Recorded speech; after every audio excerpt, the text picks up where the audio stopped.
Welcome to the Little Italy Niagara Show. We're here with George Karalus. How you doing? Thanks for coming on the show. Thank you. And he is a retired state trooper, and he was in charge of, well, in the room with four other guys, and they were in charge of wiretapping and the Mafia task force between 64 1964 to 72, 1972. to 72, and he's in the process of writing a book called The Room. And we'd like to welcome you to the show. Sam Frashone, our co-host. We have our usuals. Randy, the director. Randy Umbriaco. He's timekeeping 20 minutes. This time, yeah, he's got his hook. He's got his watch. And Tony, the amazing Screeko. That's it. And his sound system. Well, I'm glad to have you on. Just some of the stuff that we've gone through and some of the stories that we've had have been just unbelievable. What we'll do, we're going to kind of go through and just go through some of the stories, and we'll let you do most of it, and we'll go from there. We'll kind of talk about Apalachin, but some of the stories are just amazing, and the skill and the cunningness and just the whole game that these guys were, if you could call it that, were in, unbelievable. They like to steal. That was their big thing, and I'd like to just talk about some of these characters. They all had different names. If you see on this, I don't know if that camera can get it, but on this poster behind us is one that was from Rocket's Little Italy, right on 19th and Pine, and everyone's has a nickname that's on there. That was either involved with them or somehow a friend of theirs or in some way. But everyone has a nickname that's on there. But the one that I found interesting in some of the stories of some of the robberies and stuff was Frankie the Bugman. Well, Frankie the Bugman, we found him out through the thing with us and the five troopers that were working on in this area, which is called Troop A, from Rochester down to the state line. We had five troopers that were actually. It was almost like an area against the Nazis, and we were stealth. Nobody knew we were there. I mean, when I disappeared from my house, and the other five guys, we rarely went home. We drove different kind of cars. We stole cars. We put bugs in cars. We had a telephone truck that we had parked in the farm where we used to set up wiretaps and live bugs. In fact. God bless the New York Telephone Company. When anybody we found out where we wanted to put a live bug on someone, whether he be a burglar or whether it be in hijacking, or whether it would be in gambling or 6 for 5, the usury. We were very, very lucky. We seemed to say to ourselves that we went from one spot to another. And we did things that made things for us, like that. For instance, we would find out, sometimes we would find out very late about a crime, but we might find out where these proceeds of the crime was. I remember one night, we're down in Buffalo, a couple of the burglars, and by the way, all these burglars that had to work for the family, which eventually Magaddino got his money, had different people they were working with.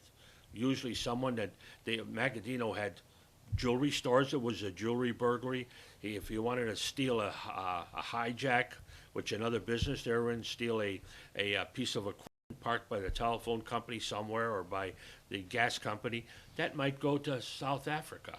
That might go to South America. Where it was going to go. Yes, there was no such thing, and they never, by the way, wanted to hurt anybody.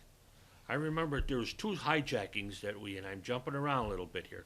There were 2 hijackings that Tommy Chooch, Gaetano Michelli set up.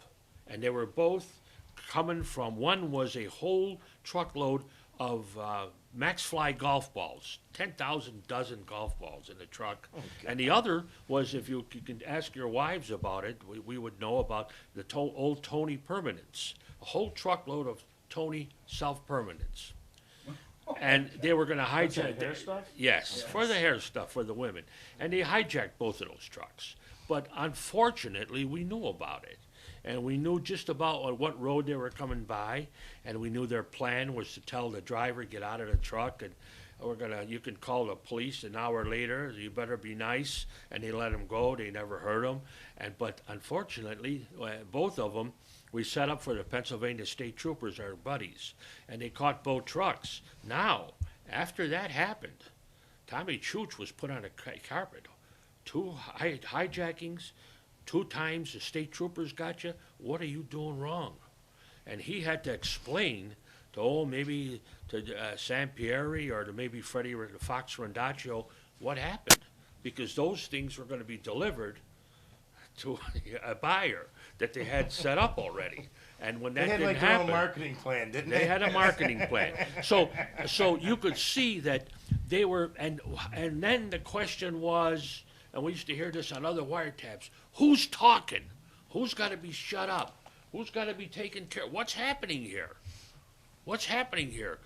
Last week we got 6 gambling joints raided. What's gonna, the guy in Niagara Falls wants to know what's going on here. So they would get a meeting together, and usually in a meeting together we would have a live bug. Okay, so it's an interesting bug that we have on Gaetano Michelli. These guys always had a certain way they did things. In the morning they'd get up and we'd hear them because we had their houses bugged, and then they would go out and filter out and have breakfast at Michelli's little place on Rhode Island. We had a little restaurant, and they all sat around a table, and we used to see them come in there. And then after that, at noontime, they'd go to Sanicero's restaurant, and that's where they were. And by 5 o'clock, believe it or not, they all went home like businessmen to their wives and their kids. So they had a system. They were not running around. They weren't lazy in any way. They were getting calls every day of other things.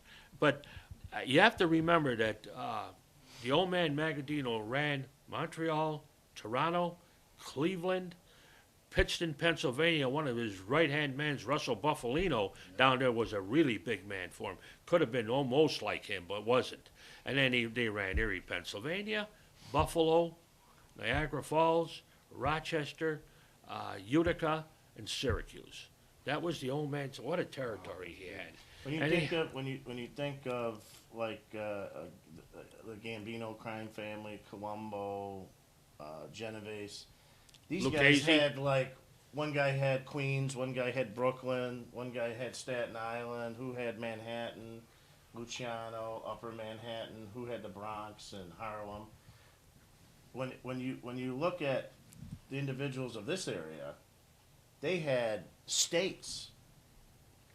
Parts of it. There were no borders for this particular family. There's only one question at the Apalachin raid, which was set up. By the way, you heard many things about it. Well, we're gonna split up the drug traffic.